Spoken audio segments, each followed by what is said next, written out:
They're like, Mhm. okay, I recognize those things. I recognize that I felt a little uncomfortable with this person.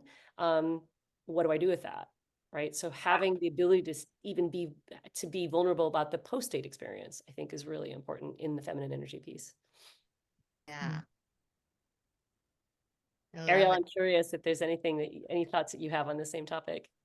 Oh, yeah, I think I will add to that communication, like communication style, right? And so I speak to a lot of my clients about when you're communicating from a place of feminine power, you are speaking to the feelings. So when you are talking about, for instance, like let's say it gets brought up kind of like, what are you looking for in a partner? You know, you're trying to see if you're in alignment and whatnot, you know, not giving this hyper masculine like checklist of like, these are the things. And if it's anything outside of this, that is not going to work, that sort of thing.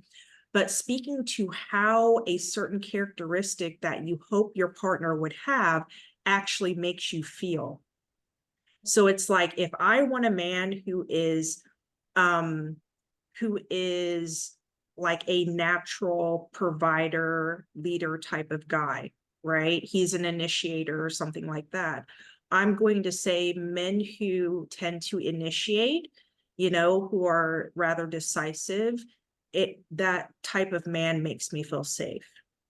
It makes me feel secure as a woman, you know? The type of man who will reach out to me on a regular basis just to let me know he's thinking of me. He prioritizes our time together. He makes sure that our dates are special. You know, he plans our dates and makes sure that they are special. That makes me feel desired as a woman. It makes me feel special. And I love that. And I find that that type of man, it's easy for me to respect and appreciate him, to show appreciation towards him. I feel like I'm able to show up as my best self to that type of connection. I'm being activated in a positive way. Therefore, I'm very giving, you know, because I'm getting my needs met as well. Yeah. Right.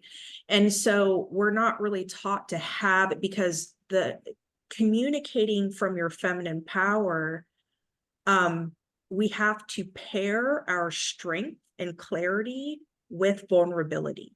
It has to be balanced. And that's the key. Also, communicating from your feminine power means being able to clearly state your desires, but not coming in with also the solution.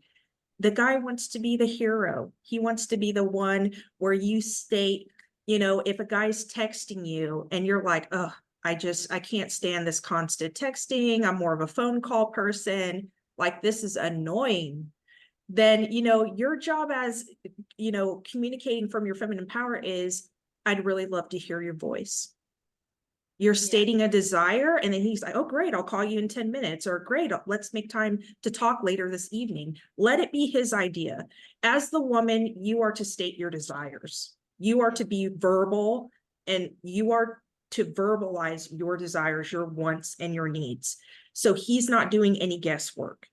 And then it's his job to come in and fill in the gap and say, oh, okay, let me do this. Let me help you with this. Let me, you know, and I think that's a game changer for women. If you can really get this feminine, powerful communication style down, whoo, that activates men in a way that will just nothing but benefit you if you can really take hold of that.